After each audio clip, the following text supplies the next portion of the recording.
Apabila kita sudah baca amalan-amalan penangkal musibah, tapi musibah masih saja terus datang, bagaimana sikap kita sebagai muslim?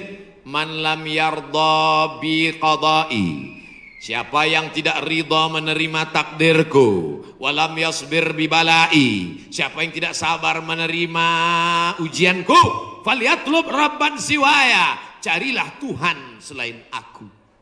Ada Tuhan selain Allah? La ilaha illallah. Maka kita tidak ada cara lain kecuali ridha, ikhlas, terima ketetapan Allah. Makanya ketika bangun pagi apa doanya? Raditu billahi rabba, aku ridha menerima Allah sebagai Rabb. Apapun yang kau beri aku terima ya Allah. Wabil islami dina, aku ridha Islam sebagai agamaku. Apapun perintah dan larangan Islam ku amalkan. Wabi Muhammadin nabiyya wa rasula, aku ridha Muhammad sebagai rasulku, maka kita ikut sunnah Rasulullah Muhammad sallallahu alaihi wasallam. Terjadi juga ridha. Tapi kalau terjadi karena kurang usaha, hukum sebab akibat. Sudah disimpan uang di dalam dompet, dompetnya dikunci, dompetnya dalam laci, lacinya dikunci, lacinya dalam lemari, lemarinya dikunci, lemarinya dalam kamar, kamarnya dikunci, kamarnya dalam rumah, rumahnya dikunci, rumahnya dalam komplek, kompleknya dikunci, hilang juga. Terus mau ngamuk. Tidak ada cara lain kecuali ridha kepada Allah. Tapi kalau punya sepeda motor nggak dikunci, malah berhenti, mesinnya hidup, kuncinya diletakkan, terus sibuk beli ngobrol, beli kangkung 2 ikat, ngobrolnya 2 jam. Ketika dilihat hilang. Terus ketika hilang suaminya nanya, mana motor kita? Ridho mas. Itu bukan ridho, goblok. Mohon maaf saya keceplosan. Oleh sebab itu maka tetap ada Ahlus Sunnah wal Jamaah mengajarkan kita ada namanya al-kasbu wal ikhtiar. Bahasa kitanya namanya usaha. Kalau pemerintah menyuruh pakai masker, usaha. Jangan tidak ikut. Suruh cuci tangan sering. Sebetulnya kita nggak perlu belajar masalah cuci tangan. Ada nggak ada virus kita tetap cuci tangan, betul? Subuh cuci tangan, zuhur cuci tangan, asar cuci tangan, maghrib cuci tangan, isya cuci tangan, tahajud cuci tangan, witir cuci tangan, duha cuci tangan. Orang Islam paling sering cuci tangan. Makanya saya heran kalau sampai anak-anak kita diajarkan, mama siapkan gayung sama sabun. Untuk apa nak? Hari cuci tangan internasional. Loh, kita nggak perlu diajari cuci tangan. Nanti takutnya 20 tahun akan datang ada lagi namanya Hari Cebok Nasional. Dari 14 abad yang lalu kita sudah bersih, betul?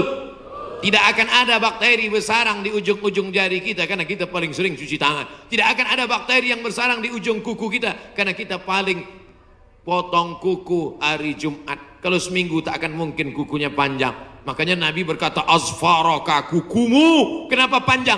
Inna syaitana yaqudu ma tala minha, setan duduk di kuku yang panjang. Makanya pertama yang dijaga dalam Islam adalah kebersihan. Kuman datang, binatang dipotong. Setelah dipotong darahnya keluar karena ternyata bakteri ada di dalam darah. Setelah darahnya keluar dipotong-potong, dicuci sampai 4 kali. Ibu, saya tidak punya saudara perempuan, waktu masih kecil di rumah, bantu ibu di rumah, saya disuruh cuci. Selamat, cuci daging, saya cuci. Kalau ayam 2 kali, kalau kambing 4 kali. Kenapa gitu mak? Ayam kakinya 2, kambing kakinya 4.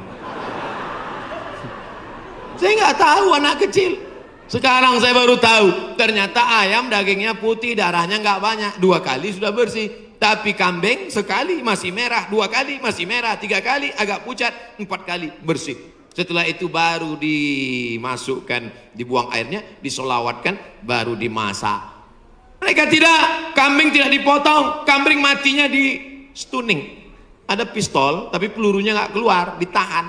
Itu skalanya 8, ditembakkan ke kening sapi, tembak ke kening sapi, sapinya mati, darahnya nggak keluar. Kalau sampai 8 mati, tapi kalau 7 bodoh aja. Itu sapi-sapi dari Australia yang datang ke tempat kita yang liar seperti banteng, itu ditembak otaknya skala stunning 7. Bodoh. Nah, ibu kalau ada bapak yang liar, tembak skala itu. Mas, mama mau pergi arisan, pel lantai, mandikan anak, dan papa. Nah itu udah kena stunning. Jangan diamal. Tidak dipotong, hanya stunning 8 skala, akhirnya sapi tumbang, darahnya masih dalam daging, bercampur dengan darah bakteri penyakit, dipotong-potong, diletakkan di atas api yang tidak terlalu matang, bolak-balik, nggak dicuci, darah nggak keluar, masuk ke dalam roti, dicampur, dimakan, barbecue. Habis dimakan kena penyakit medco, ko sapi, med gila, medco sapi gila. Sapi aja yang halal bisa menjadi penyakit, apalagi yang dimakan kelelawar, Batman. Maka kita disuruh kulu, makanlah. Tapi yang dimakan itu apa? Min thayyibat. Thayyib artinya baik, baik. Dulu thayyib baik-baik, sekarang thayyib nggak pulang-pulang.